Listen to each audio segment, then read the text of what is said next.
Coco? Coco? Ce-i căcă?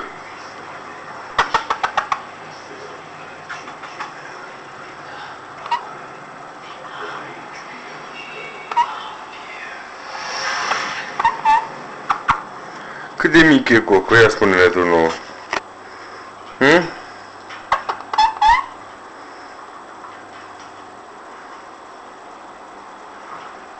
Hai că mi-ai luat mai tare acum.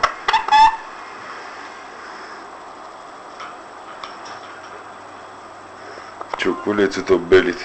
M-a prostit faci. Ce face Coco, mă?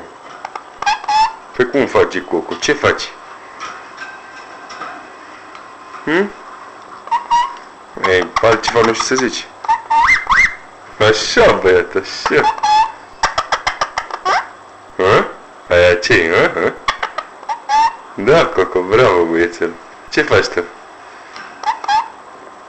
Mă, ce faci, te-am întrebat. Așa, mă, băiatul, mă, bravo. Bravo, băiețel. Coco mic, Cioculețul tău micuț. Cucurigu? Ce Coco, mă? Tu nu ești Coco. Ești Cioco. Interesant, da?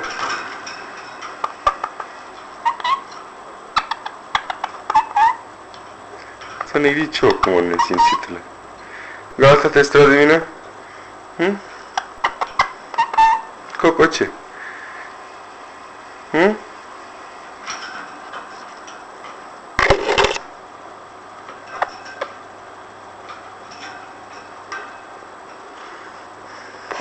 Bravo, băiat. Mai zici o dată, Coco?